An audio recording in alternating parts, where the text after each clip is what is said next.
नमस्कार आणि बुकवाईज विथ विशालमध्ये आपलं स्वागत आहे. आज आपण इतिहासाचं असं एक पान उलगडणार आहोत जे सहसा नजरेआड होतं. म्हणजे बघा, इतिहास म्हटले की आपल्याला काय आठवतं? मोठमोठ्या लढाया, राजे महाराजे. बरोबर, तलवारींचा खणखणाट, भव्य सिंहासनं. पण या सगळ्या झगमगाटाच्या मागे सावलीत राहून साम्राज्याचा खरा पाया रचणारे काही अदृश्य हात असतात. आज आपण अशाच एका महान पण फारशा परिचित नसलेल्या नायकाबद्दल बोलणार आहोत. आणि त्यासाठी आपल्याकडे एक उत्तम पुस्तक आहे. हो, आपल्याकडे आहे डॉक्टर राज जाधव यांचं बहिर्जी नाईक. आणि हे फक्त एका व्यक्तीचं चरित्र नाहीये. ही तर छत्रपती शिवाजी महाराजांच्या स्वराज्य स्थापनेमागच्या एका गुप्त आणि अत्यंत शक्तिशाली यंत्रणेची गाथा आहे. ही कहाणी आहे तलवारीशिवाय जिंकलेल्या युद्धांची. आणि इथेच या विषयाचं खरं महत्त्व आहे, नाही का? अगदी. म्हणजे बघा, शिवाजी महाराजांचं स्वराज्य केवळ लष्करी सामर्थ्यावर उभं राहिलेलं नाहीये. अजिबात नाही. त्याच्या मुळाशी होती अचूक माहिती, योग्य वेळेची जाण आणि शत्रूच्या मनात नेमकं काय चाललंय याचा पक्का अंदाज.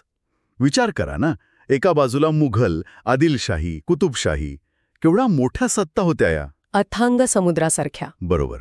त्यांच्याशी समोरासमोर लढणं म्हणजे एका लहानशा होडीने मोठ्या जहाजांची टक्कर घेण्यासारखं होतं.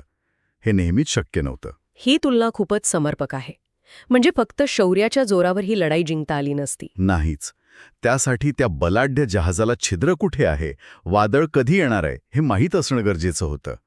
ही माहितीच तुमचं सर्वात मोठं शस्त्र ठरते. आणि ही माहिती रणांगणावर नाही तर गुप्तहेरांच्या जाळ्यातून मिळत होती.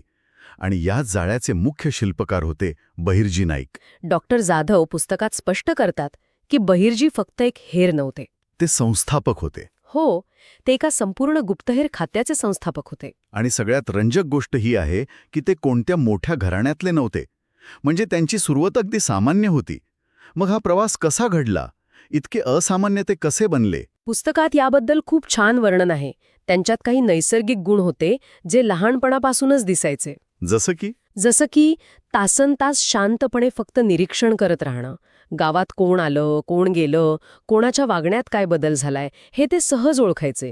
लेखक एक उदाहरण देतात की ते फक्त माणसाच्या पायाला लागलेल्या धुळीवरून तो कुठून आला असेल याचा अंदाज बांधायचे. वाव, म्हणजे आजच्या भाषेत ज्याला आपण प्रोफाइलिंग म्हणतो. तंतोतंत ती कला त्यांच्याकडे उपजत होती. लोकांच्या बोलण्यातलं खरं खोटं ओळखणं आणि त्यांची अफाट स्मरणशक्ती. म्हणजे रस्ते, डोंगर, दऱ्या हे सगळं लक्षात राहायचं. अगदी नकाशासारखं. याच गुणांमुळे त्यांची आणि महाराजांची पहिली भेट झाली.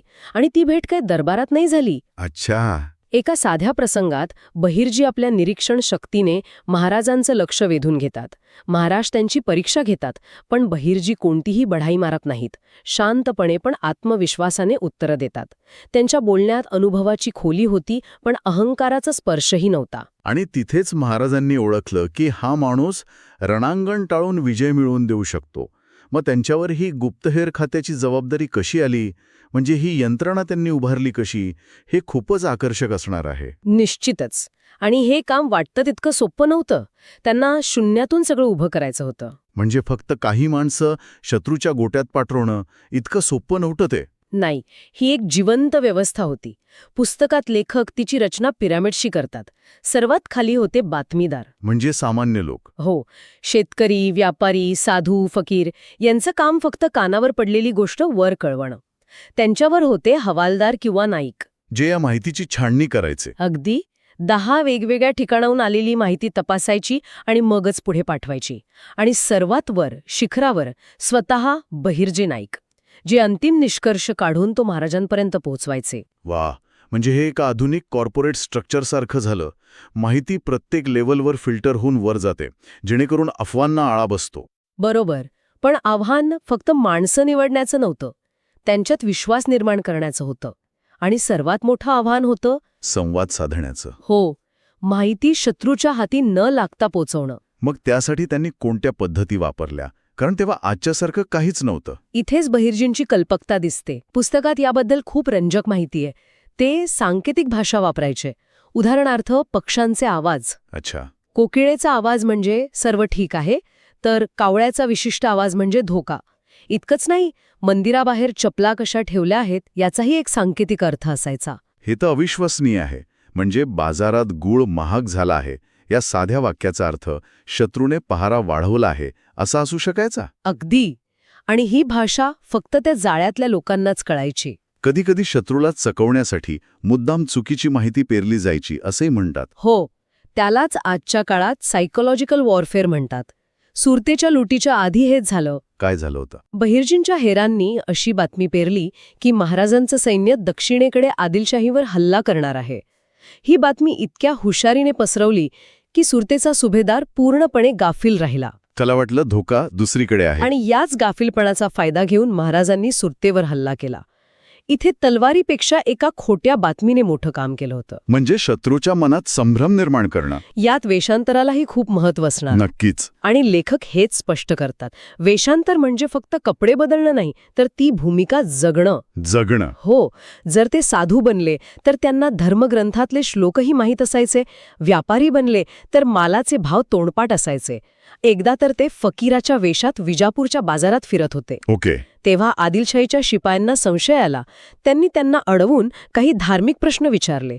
बहिर्जींनी इतकी सहज उत्तरं दिली की ते शिपाई उलट प्रभावित झाले. म्हणजे ही खरी कसोटी होती. हो, बाह्यरूप नाही तर आतलं व्यक्तिमत्व त्या भूमिकेशी एकरूप करणं. या सगळ्याचा मोहिमांवर काय परिणाम झाला? म्हणजे या माहितीमुळे महाराजांना निर्णय घ्यायला कशी मदत झाली? याचं सर्वात मोठं उदाहरण म्हणजे अफजल खानाचा वध. प्रतापगडाच्या पायथ्याशी. हो, ही घटना फक्त महाराजांच्या शौर्याची कहाणी नाहीये. तिच्या मागे बहिर्जींच्या गुप्तहेर खात्याने महिनोन्महिने गोळा केलेल्या माहितीचा डोंगर होता. म्हणजे खान विजापूरून निघाल्यापासून त्याच्या प्रत्येक हालचालीवर नजर होती.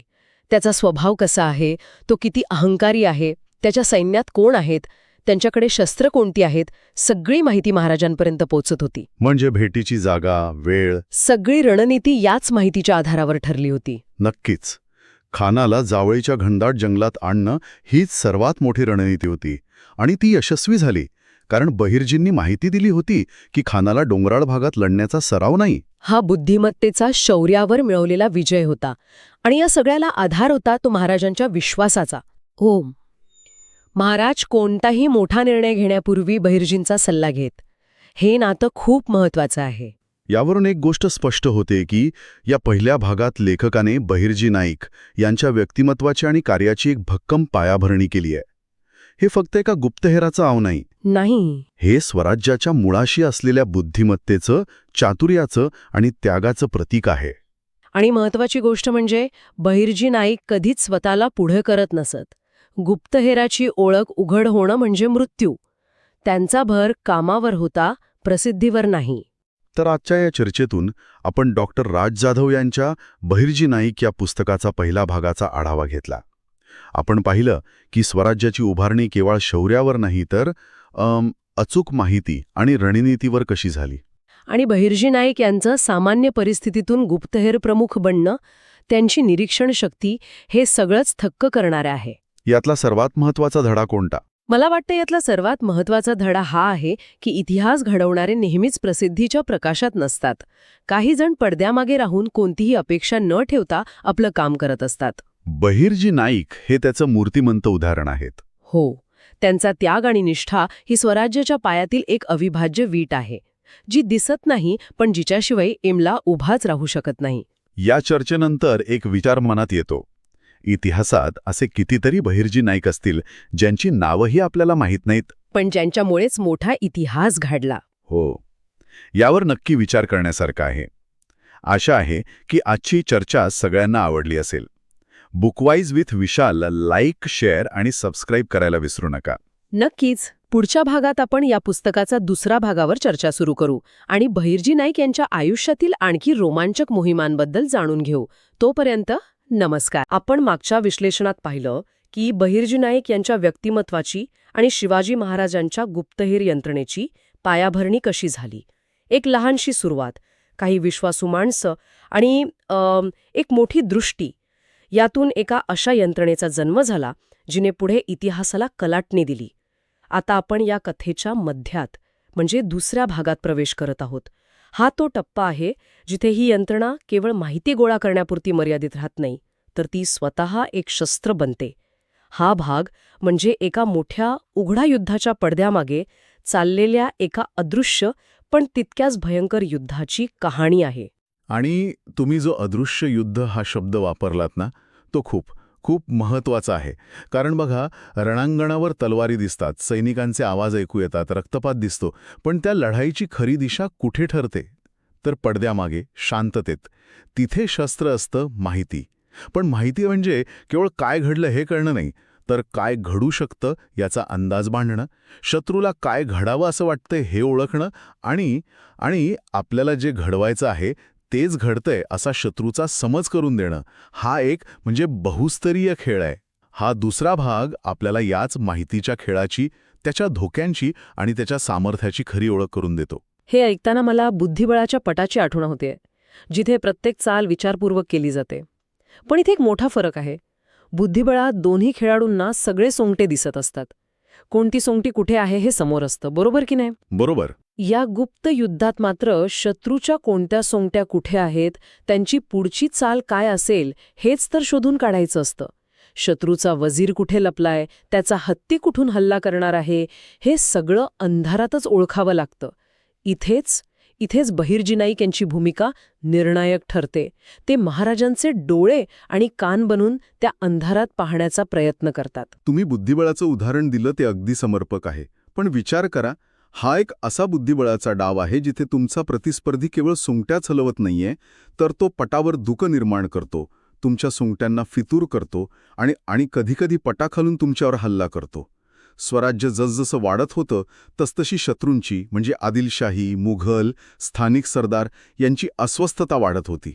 आणि जेव्हा ताकदीच्या जोरावर विजय मिळत नाही तेव्हा शत्रू अशाच कटकारस्थानांकडे वळतो. विषप्रयोग, घातपात, फितुरी घडवून आणण्याचे प्रयत्न. अशावेळी शत्रूच्या मनात काय शिजतंय हे वेळेवर ओळखणं हे स्वराज्यासाठी जीवनमरणाचा प्रश्न बनतो. हा दुसरा भाग या जीवनमरणाच्या खेळाचा थरार आपल्यासमोर उलगडतो, जिथे एक छोटीशी चूकसुद्धा संपूर्ण स्वराज्याला धोक्यात आणू शकते. चला तर मग या माहितीच्या आणि धाडसाच्या जगात आणखी खोलवर जाऊया. या भागात बहिर्जी नाईकांच्या धाडसी मोहिमांचं अत्यंत थरारक वर्णन आहे. ते स्वतः वेश बदलून शत्रूच्या प्रदेशात जातात. कधी फकीर बनून दर्ग्यांमध्ये मुक्काम ठोकतात, कधी धान्याचे व्यापारी बनून बाजारपेठांमधल्या गप्पा कान देऊन ऐकतात, तर कधी एखाद्या मोठ्या सरदाराच्या सैनिकाचा साधा सेवक बनून थेट लष्करी छावणीतच प्रवेश करतात. हो, हे म्हणजे मृत्यूलाच रोज आमंत्रण देण्यासारखं होतं. एक चुकीचा शब्द किंवा चेहऱ्यावर आलेली एक संशयास्पद रेष आणि खेळ खल्लास. इथे लेखकाने बहिर्जींच्या मानसिक ताकदीचं जे चित्रण केलं आहे ते विलक्षण आहे. बाहेरून ते पूर्णपणे शांत, सहज वावरतात, जणू काही ते त्याच परिसराचा एक भाग आहेत. पण आतून त्यांचा मेंदू एका सुपर कम्प्युटरप्रमाणे काम करत असतो. प्रत्येक क्षणी, प्रत्येक हालचालीवर लक्ष ठेवून असतो. कोण आपल्याकडे बघतंय, कोणाच्या बोलण्यात काय दडलंय, परिसरातील कोणती गोष्ट नेहमीपेक्षा वेगळी आहे, या सगळ्याचं विश्लेषण सतत सुरू असतो. हा एक प्रकारचा सिच्युएशनल अवेअरनेस आहे, जो आजच्या कमांडोंना शिकवला जातो. पण एक गोष्ट मला नेहमीच गोंधळात टाकते. समजा बहिर्जींनी काहीतरी महत्त्वाचं पाहिलं किंवा ऐकलं, पण ती माहिती खरी आहे की खोटी हे कसं ठरवायचं? शत्रू मुद्दाम चुकीची माहिती पसरू शकतो, जेणेकरून आपले निर्णय चुकावेत. आजच्या काळात आपण ज्याला फेक न्यूज म्हणतो, तसाच काहीसा प्रकार. याला तोंड कसं देत असतील? खूप चांगला मुद्दा आहे. आणि इथेच एका सामान्य हेरगिरीत आणि बहिर्जींच्या प्रगत यंत्रणेत फरक दिसतो. ते कधीच एकाच बातमीवर अवलंबून राहत नाहीत. याला माहितीच्या जगात ट्रायंग्युलेशन म्हणतात. ट्रायंग्युलेशन म्हणजे एकाच माहितीची 3 वेगवेगळ्या, एकमेकांशी संबंध नसलेल्या स्रोतांकडून खात्री करून घेणे. समजा एका व्यापाऱ्याने सांगितले की विजापूरहून मोठी फौज निघणार आहे. बहिर्जी त्यावर लगेच विश्वास ठेवत नाहीत. ते त्यांच्या दुसऱ्या हेराकडून, जो सैनिकांच्या वेशात आहे, त्याच्याकडून खात्री करतील.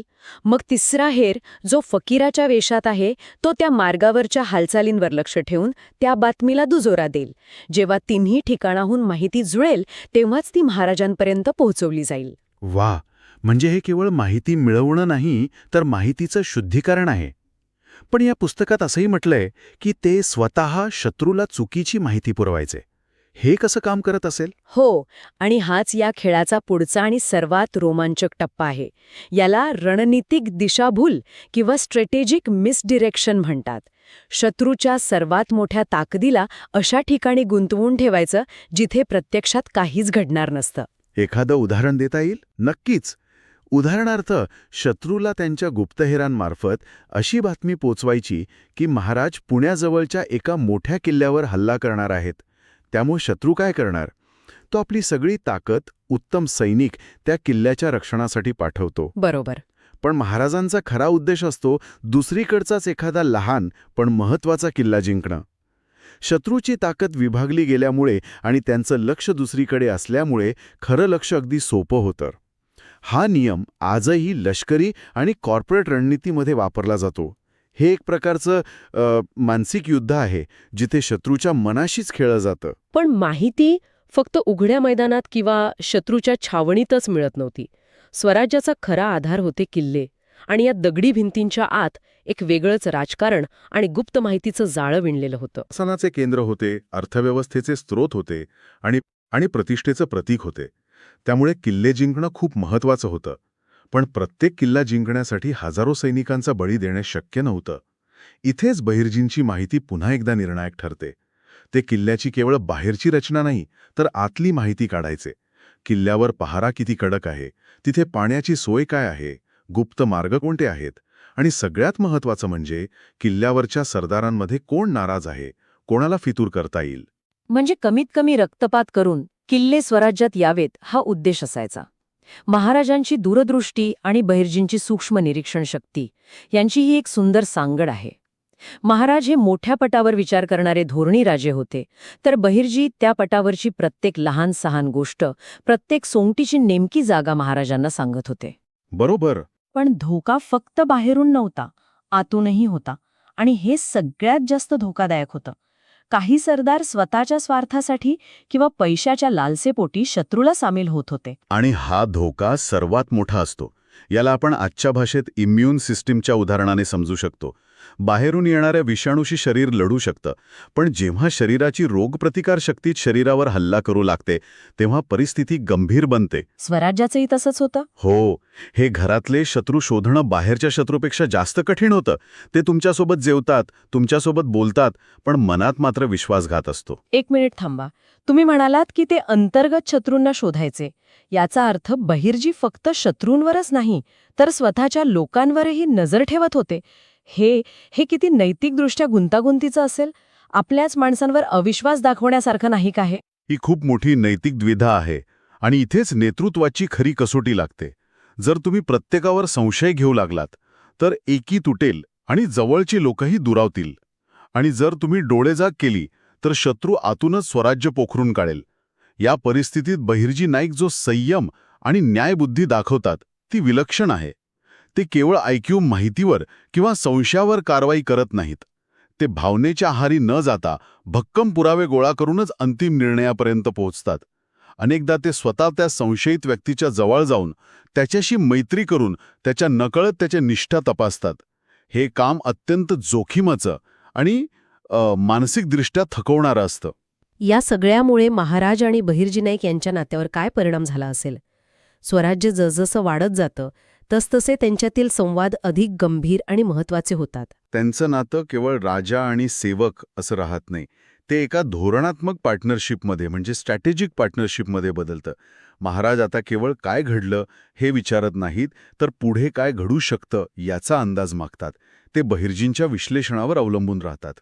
आणि बहिर्जी कोणतीही भीती न बाळगता सत्य परिस्थिती सांगतात, मग ती कितीही अप्रिय असली तरी. जर एखादी मोहीम धोक्याची असेल तर ते तसं स्पष्टपणे सांगतात.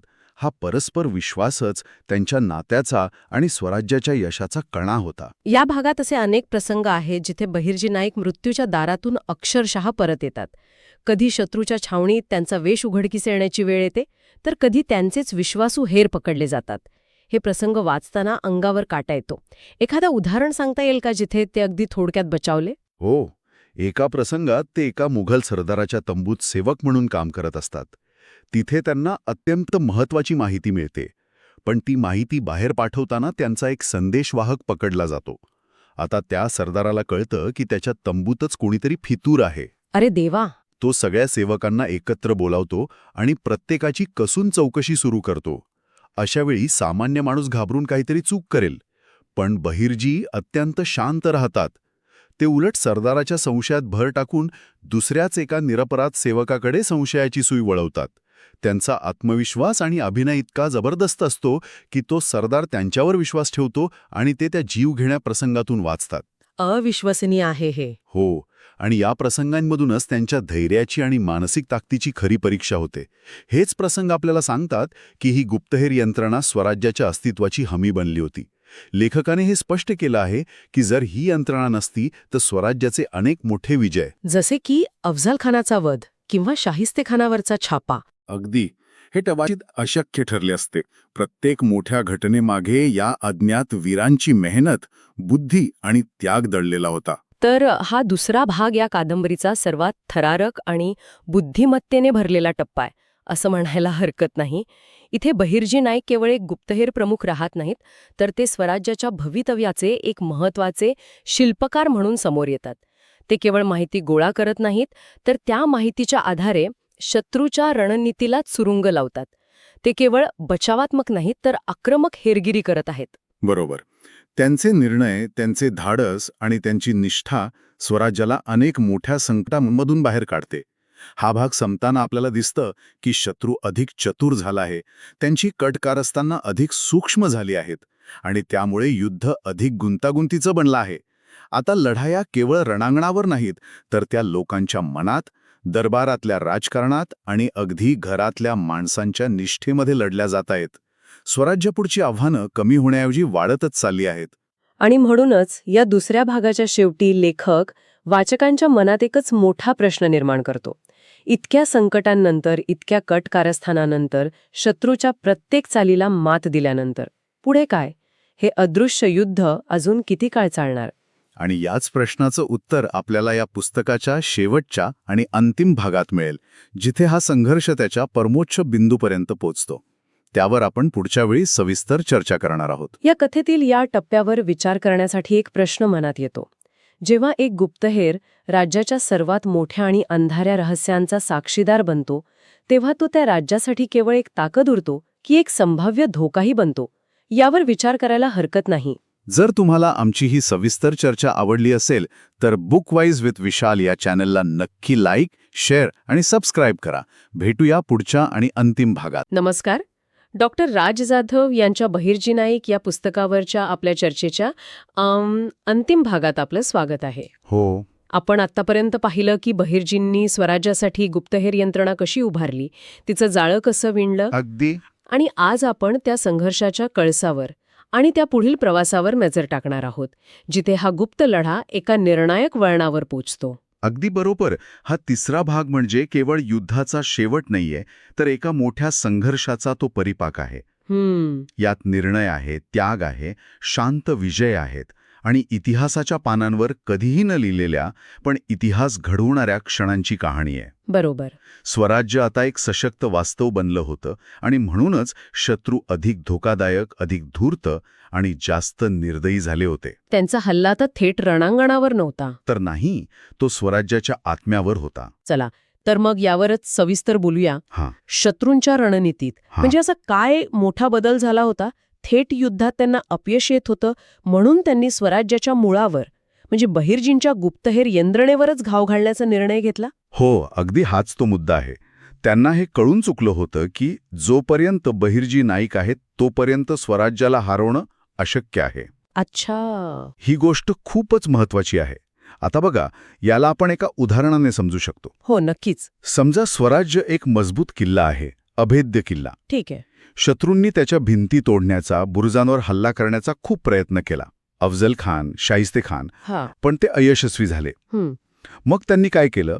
त्यांनी विचार केला की जर किल्ला वरून जिंकता येत नसेल तर त्याला आतून पोखरूया. मुळातूनच. हो, त्यांनी किल्ल्याच्या पायाखालीच सुरुंग लावण्याचा निर्णय घेतला आणि स्वराज्याचा तो पाया म्हणजे बहिर्जी नाईकांची गुप्तहेर यंत्रणा. अगदी बरोबर, तोच पाया. आणि इथेच मग खरा संघर्ष सुरू होतो. हा संघर्ष तलवारीचा नव्हता, तर माणसांच्या मनाचा होता. हो, शत्रूंनी विश्वासू हेरांना फितूर करण्याचे प्रयत्न सुरू केले. म्हणजे लालच दाखवून. हो, काहींना लालच दाखवून फसवण्याचे, तर काहींवर अमानुष अत्याचार करून त्यांना तोडण्याचे प्रयत्न सुरू झाले. बापरे. हा बहिर्जी नायकांसाठी सर्वात कठीण काळ असणार. निश्चितच. आणि इथेच बहिर्जींच्या नेतृत्वाशी खरी कसोटी लागते. मग त्यांनी हे कसं हाताळलं? याबद्दल एक विलक्षण गोष्ट म्हणजे त्यांची निर्णय घेण्याची पद्धत. अच्छा. ते भावनांच्या आहारी जाऊन निर्णय घेत नव्हते, पण त्यांनी माणुसकीही सोडली नाही. म्हणजे एक समतोल होता. हो, उदाहरणार्थ जर एखादा हेर भीतीने किंवा अत्याचारांमुळे फितूर झाला तर ते त्याच्याशी कठोरपणे पण समजूतदारपणे वागत, त्यामागची परिस्थिती समजून घेत. पण ज्याने जाणीवपूर्वक केवळ लालसेपोटी विश्वासघात केला त्याला मात्र कोणतीही क्षमा नव्हती. अच्छा. कारण असा विश्वासघात म्हणजे फक्त एका व्यक्तीचा द्रोह नव्हता, तो संपूर्ण स्वराज्याच्या अस्तित्वाला लावलेला सुरुंग होता. बरोबर. लेखक त्यांच्या व्यक्तिमत्वाचं वर्णन करतात. ते क्रूर नाहीत, पण कमकुवतही नाहीत. ते दयाळू आहेत, पण भोळे नाहीत. अगदी. हा समतोल स्वराज्यासाठी किती महत्वाचा ठरला असेल याची कल्पनाच करता येते. आणि त्यात कसं आहे ना, याच काळात शिवाजी महाराजांवरही अनेक संकट आली. हो. शत्रूंनी चुकीची माहिती देऊन चुकीच्या वेळी हल्ला करायला लावून महाराजांना अडचणीत आणण्याचे अनेक कट रचले. म्हणजे एक प्रकारे डिसइन्फॉर्मेशन कॅम्पेन. अगदी तोच शब्द. अशा प्रत्येक वेळी बहिर्जींची यंत्रणा महाराजांसाठी ढाल बनून उभी राहिली. पण हे काम करत कसं असेल? म्हणजे एवढ्या मोठ्या कटाची माहिती त्यांना मिळत कशी असेल? हेच तर रंजक आहे. ते फक्त मोठ्या माहितीवर अवलंबून नसतं. बाजारात पसरलेली एखादी अफवा, अच्छा. नोकराच्या तोंडून निघालेला एखादा संशयास्पद शब्द किंवा वेळेआधी मिळालेली एक छोटीशी बातमी. म्हणजे अगदी लहान लहान गोष्टी. हो, या सगळ्या लहान लहान माहितीचे तुकडे जोडून महाराजांना मोठ्या संकटातून वाचवलं गेलं. म्हणजे एक प्रकारे जिग्सॉ पझल सोडवण्यासारखं. बरोबर. यातून हेच सिद्ध होतं की इतिहास केवळ मोठ्या लढायांनी नाही तर अशा लहान लहान अदृश्य घटनांनीही घडत असतो. हे सगळं ऐकल्यावर त्या काळातील तो तणाव जाणवतोय. आता आपण पुस्तकाच्या त्या भागाकडे वळूया जिथे बहिर्जींच्या काही अंतिम मोहिमांचं वर्णन आहे. हो. या मोहिमांमध्ये धोका इतका मोठा होता की ते स्वतः परत येतील की नाही याची खात्री नव्हती असं म्हटलंय. अगदी.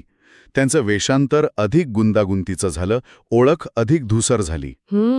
ते आता केवळ स्वतःचा जीव नाही तर संपूर्ण स्वराज्याचं भविष्य खांद्यावर घेऊन फिरत होते. आणि याच मोहिमांची सर्वात मोठी खासियत म्हणजे नाव नसलेला त्याग. ही संकल्पना खूपच प्रभावी आहे. हो. त्यांच्या कामाला दरबारात गौरव मिळाला नाही किंवा इतिहासात त्यांचं नाव नोंदवलं गेलं नाही. का? कारण गुप्तहेऱ्याची ओळख उघड झाली तर संपूर्ण यंत्रणा धोक्यात येऊ शकते. त्यामुळे यश मिळवूनही शांत राहावं लागायचं. म्हणजे आयुष्यभर अंधारात काम करायचं. हो. आणि यशाचं श्रेय कधीच स्वतःकडे घ्यायचं नाही. इथे लेखक एक महत्वाचा प्रश्न विचारतो. कोणता? इतिहासात नाव कोरलं जाणं महत्वाचं की इतिहास घडवणं? वा. बहिर्जींनी आपल्या कृतीतून याचं उत्तर दिलं. त्यांना कीर्ती नको होती, त्यांना स्वराज्य हवं होतं. पुस्तकात शिवाजी महाराज आणि बहिर्जी नाईक यांच्यातील एका शांत संवादाचा प्रसंग आहे. तो खूप प्रभावी आहे. हो. तो या कादंबरीतील सर्वात सुंदर क्षणांपैकी एक आहे. महाराज बहिर्जींच्या कामाची जाणीवपूर्वक कबुली देतात, नाही का? हो. ते म्हणतात की स्वराज्याच्या उभारणीत तलवारी इतकंच महत्त्व बुद्धीचं आहे. आणि त्या बुद्धीचं मूर्तिमंत स्वरूप म्हणजे बहिर्जी नाईक. अगदी. या संवादात शब्दांपेक्षा भावना अधिक आहेत. आदर, विश्वास आणि एक निशब्द कृतज्ञता. आणि कादंबरीचा शेवटही तितकाच अर्थपूर्ण आहे. हो, खूप संयमाने हाताळला. बहिर्जी कोणत्याही नाट्यमयी प्रसंगात नाही तर जाणून बुजून हळूहळू कथानकातून बाजूला सरकतात. कारण त्यांचं काम पूर्ण झालं होतं. स्वराज्याची मुळं घट्ट रोवली गेली होती आणि पुढची पिढी तयार होती. ते इतिहासात झळकत नाहीत, पण इतिहासाच्या प्रत्येक यशामागे त्यांची सावळी असते. तर मग या सगळ्याचा अर्थ काय? या पुस्तकातून मिळणारा सर्वात मोठा संदेश म्हणजे शौर्य केवळ रणांगणावर लढण्यात नसतं. बरोबर. कधी योग्य वेळी शांत राहणं म्हणजे शौर्य, कधी अंधारात एकटं चालणं म्हणजे शौर्य, तर कधी इतिहासाने आपलं नाव विसरणं स्वीकारणं हे सुद्धा शौर्यच असतं. अगदी बरोबर. डॉक्टर राज जाधव यांनी बुद्धिमत्ता, निष्ठा, संयम आणि रणनीती यांचं महत्त्व या पुस्तकातून अधोरेखित केलं आहे. ही कादंबरी वाचल्यावर स्वराज्य अधिक व्यापक आणि प्रेरणादायी वाटतं.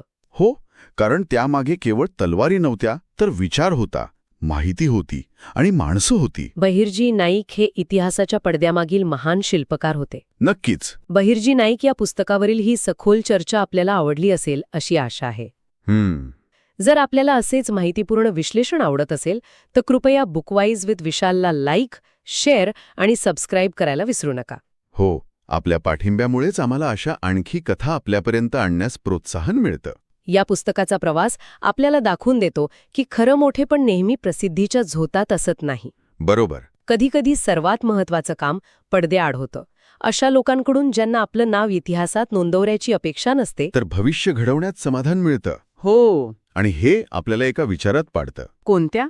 आपल्या आयुष्यात आपण किती वेळा अशा बहिर्जी नायकांकडे दुर्लक्ष करतो. बरोबर आहे. ते शांत कार्यकर्ते, ते अदृश्य समर्थक, ज्यांच्या कामावर प्रत्येक मोठ्या यशाचा पाया रचलेला असतो. खरंय. कदाचित खरा इतिहास तोच असतो जो लिहिला जातो, पण त्याहीपेक्षा अधिक तो असतो जो शांतपणे घडवला जातो. तुम्हाला पुढच्या वेळी कोणत्या पुस्तकाचा सारांश ऐकायला आवडेल? तुमच्या सूचना कमेंट्समध्ये नक्की कळवा. कदाचित तुमची निवडच पुढच्या भागात सादर केली जाईल.